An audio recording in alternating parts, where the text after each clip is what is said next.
Christmas to you folks and friends of GBL-The Old Church, 5 Acre Homestead. Well, the last of the summer wine is all gone, and it's time to get ready to brew some Christmas wine.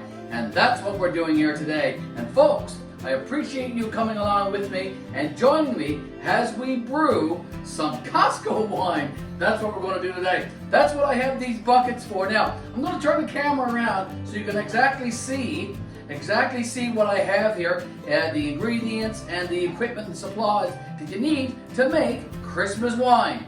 Join me, folks. Hey, what do you think of my display this morning, folks? Isn't this quite festive looking? All the Christmas decor and all the Christmas decorations here spread out on the island here in our kitchen. Folks, I want to share with you now our process of making Christmas wine. Miss Betty and I have been brewing wine kits for a long time. We haven't got up the nerve yet, I suppose, or the challenge to brew our own wine from scratch. Maybe that will come. But we brew the wine kits from Costco on a regular basis. Every few months we'll put on a kit, and this kit now is the first one that we've put on in a long time. So we're going to get at this kit right here. This one is the Merlot from Chateau. That's the brew kit, and in this kit there are 2 wine kits. So we're actually going to be putting on 2 batches of wine today, and that's going to be a 28-day wine kit. So it doesn't take a long time. This wine, once it's brewed, will be just in time for Christmas. Isn't that something? So here we go. I'm going to share with you now all of the ingredients and all of the things that you need. So first, let's talk about the equipment. You're going to need a couple of carboys or large buckets. Now I have these large buckets here. You can get the glass carboys or the plastic carboys. If you have those, they work great as well. We have used those in the past, but I've kind of settled on these buckets here. Now these are large 7-gallon buckets, which is more than enough to brew the wine. So I have 2 of those here. So there's one, and there's the second one. We also have this one here. Toward the end of the brewing process, we use this one to pour all of our wine into. It has a spigot or a spout on the bottom for helping pour the wine into some bottles, and we have some bottles right here that we clean out and reuse for our wine.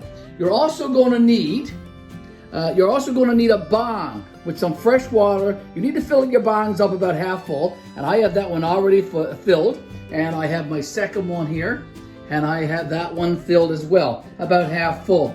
In order to mix up and brew the wine, you're going to need a stir stick.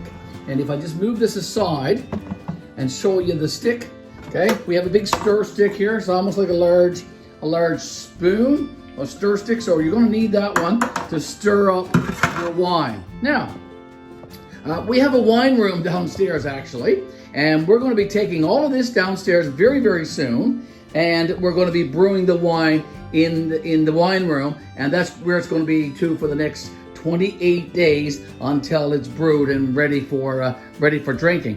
What I want to do now though is I want to clean up that island top, and I'm going to open up the Merlot wine kit and show you the contents inside that box. And that's very important that you have all of the ingredients in the box. It's everything that's in there that you will need to brew 2 batches of wine. Now, these wine kits make 34 bottles each, so we're going to get a total of 68 bottles of wine from these 2 wine kits. So folks, in the next clip, when I come back, I'll have everything cleaned off this counter, off this island top, and we'll be opening up this box here of Merlot style Chateau red wine.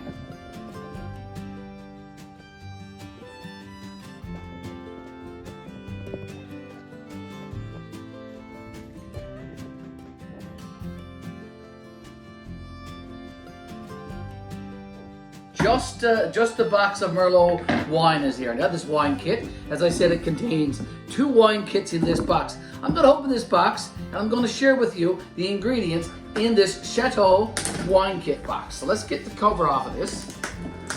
It's all pretty solid. Pretty tight. All right, so here we go. Let's see what's inside this wine kit box. Okay, a little bit hard to get open. Here we go. So here's the ingredients, folks. That's in the Chateau wine kit, the Merlot style wine kit box. It comes with 2 bags, 2 large bags of grape juice. Okay, that's grape juice right there, those 2 bags. It comes with lots of corks, a full bag of corks. It comes with shrink wraps. It comes with labels. If you were going to be bottling up and putting on the corks, then you would put on your labels. You can make your own labels and name your own wine if you want to do that, and make your own and give out your own made wine as Christmas gifts. Why not? Okay, it also includes these 2 bags. These 2 bags are very, very important. It includes the bentonite and some other ingredients that you need to stabilize your wine and sweeten your wine and all that kind of good stuff. And there's also an instruction booklet in each of those packets. So we're going to open up one of those, and I'm going to share all that with you. It also comes with oak chips. Now, if you want to put the oak chips in your wine, you can do that. I'm going to open one here now, because sometimes you'll get them and it's in a tea bag form, and sometimes it's just a little chips. So let's go have a look. I'm going to open one and show you what it looks like. Okay, so I've just opened up one of these bags of oak chips. Now what you're supposed to do is take these oak chips and you can put them in a cheesecloth and then put the cheesecloth right in on top of your wine. I wouldn't suggest that you put sprinkle the oak chips in your wine, but you can also get the tea bags. And instead of tea, of course, it's oak chips or some other flavors of wood that you can add to the top of your wine to give your wine that little bit of an extra flavor. Miss Betty and I, we do not use these oak chips. We just put them aside. So what we're going to be doing now, though, is we're going to be mixing up 2 of the buckets you see over there. We're going to mix up 2 of these buckets of wine today down in our wine room, and that's where it's going to stay for the next 28 days. From time to time, we'll need to go down there and check onto it, and then there's steps to follow along the process after 2 or 3 days, after a couple of weeks, and all that kind of stuff. And I'll bring you a couple of more parts to this process over the next few weeks until it's Christmas time and we can actually drink a bottle. So look forward to several parts or episodes of Christmas winemaking here at GBL, the Old Church, 5 Acre Homestead. Join me now, folks, downstairs in the wine room. So this is our wine room downstairs in the basement of our house here in Gander, folks. And I'll just show you where I have everything all laid out now. Here's the ingredients from the Merlot style Chateau wine kit. It's all spread out here. I have my 2 buckets here. This process doesn't actually take all that long. I have these buckets here now. I had them filled about 3/4 full of the water that you need. It's room temperature water. Okay, so 2 of these are about 3/4 full. And then by the time I get the juice from the grapes in those 2 buckets, and then I go rinse out the bags to get every last bit of grape juice, those buckets will be topped up and the brewing process will begin. I want to share something with you though. Miss Betty ordered this thing for me a while ago on Amazon, and we have yet to use it. It's supposed to be a fast fermenter for brewing wine. If any of you have used this one, please share in the comments. Now, it's supposed to be mounted on the wall, and that's all there somewhere. Like I said, we haven't used it yet. Maybe that's something I'll do very, very soon and get some practice using that machine for brewing wine. But for now, I'm going to stick with my buckets because I'm very familiar with this process. So here's all of our ingredients again, and we are now, as I said, ready to begin the process. I came across the instructions from the last time that we brewed wine. It was on the 14th of May that we started, and it ended around the 10th of June. So, like I said, a 28-day wine kit is what these are. And that was our summer wine, and that's all gone. So we now need some Christmas wine, and that's what we're going to get at here today. Now, I'm going to mount my phone, my camera, in the tripod here, and you're going to watch me continue this process. Okay, so the first thing I had to do, folks, is open up this ingredients packet. So I'm going to do that. I'm going to share with you what's inside here. And there's various packs of ingredients for various steps along the wine brewing process. This pack here, for example, is the sweetener, and you don't need that today. Okay? This pack is the yeast. We're going to need that one today to begin the brewing process, of course. This here is the instruction booklet.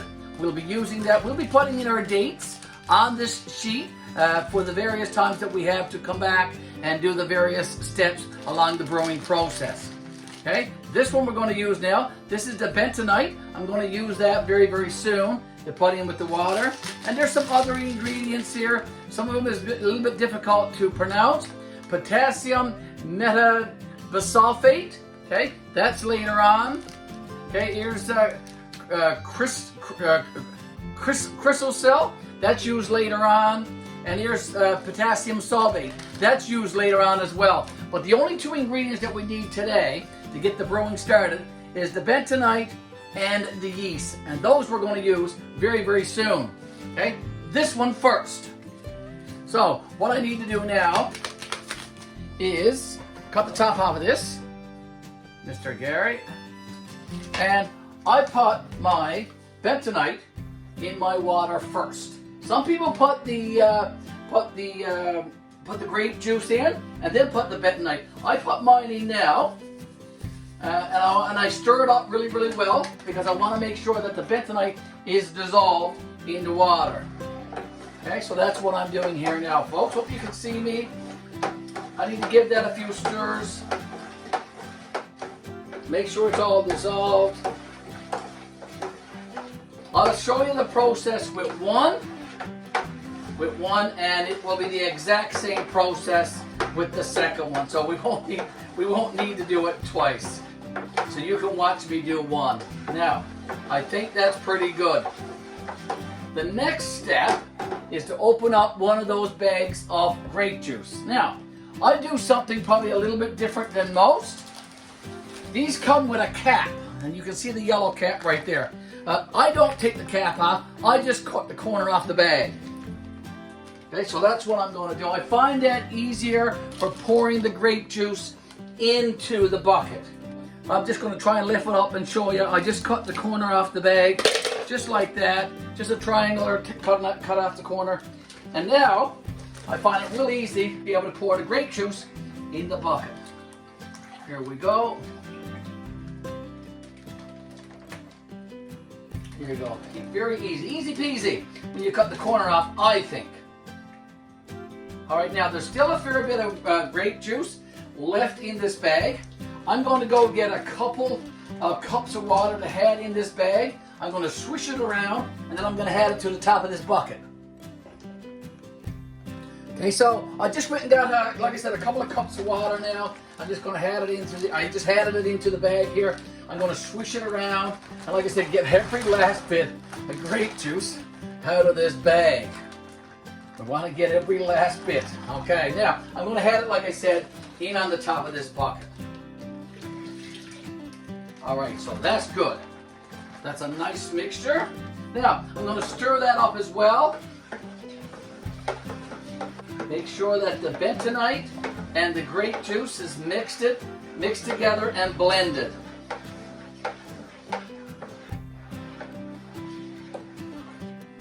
Okay, now I think that's done. I'm going to put my big stir stick aside. The final step today is to put in our yeast. Okay, and for the yeast, we're just going to sprinkle the yeast over the top of the wine. No stirring at this stage. Just sprinkle it over. The yeast is going to be sprinkled over the top. Like I said, no stirring. Just sprinkle the yeast over the top there, Mr. Garry. Just like that. Okay, no stirring. Make sure you cover the top. Sprinkle it all over. Okay, so there we go. That's fine. Now, let's take our cover with the bong, and we're going to put that on. Okay, ever so gently. Now, I'm not going to jam the cover on or seal it. I'm going to go around the bucket probably about 3/4 of the way. I'm going to leave the front open a little bit right here, and I also have the bong there half full of water. So, that wine is going to brew there now for a few days before I touch it. I had to come back for step 2 and step 3 and step 4 and all that good stuff over the next few weeks. The next thing I need to do though is I need to get my instructions here, and I need to write down the dates. And I'm going to do that now. primary fermentation day 1. Today is November the 20th. Okay, so that's done. Okay, step 2 is in 10 days time. So that's going to be November the 30th. Okay, and then day 18 is the next step, the stabilizing and degassing. So we'll put down the date for that, day 18. So now we're going to be into December. We're going to be into around December the 8th. So December the 8th is our next date. We'll keep going. The cleaning is only 1 day later. So that's going to be December the 9th. And then 10 more days later, it's going to be the bottling, which is around December the 19th, December the 20th. So let's write down December the 20th as the final day. So I got all my dates there so I know when I have to do the next step. So I'll be back here in the wine room on November the 30th for the secondary fermentation. Okay, there you go. That's the process for making Christmas wine, for making Costco wine. This is part 1, and when I do the next step, in 10 days time, I'll do a part 2, and then when we get to the final stage on the 20th of December, we will do a part 3. Thanks for joining me, folks, throughout this process this morning. It would be great if you could come and enjoy a bottle of wine with me later on for Christmas. But anyway, that's the process. Thanks again for liking our videos. Thanks again for sharing our videos. Thanks always for stopping by our YouTube channel, and that's GBL-The Old Church 5 Acre Homestead. Thanks for subscribing. Miss Betty and I think are like 18 now subscribers away from 2,000 subscribers on our channel. And we have to thank you, of course, for that. Keep subscribing, keep liking, keep sharing, and keep sending those great comments. There you go, folks. Homemade Christmas wine, Costco wine for this Christmas. Enjoy the rest of your weekend and have a great week. Gary, signing out. See you later, folks. Okay, let's put all of this ingredients back in that little plastic pouch there now so it doesn't get misplaced. Let's get that in there now, Mr. Garry. There we go. All of this good stuff, this ingredients that we're going to need for our wine. And the best place to put those little pouches with all the ingredients is on the cover of these wine buckets. And there's our instructions. So we're going to be following these dates over the next month. And we'll be enjoying that wine later on for Christmas, Miss Betty and I. There you go. Costco wine, brewed here at GBL, the Old Church, 5 Acre Homestead.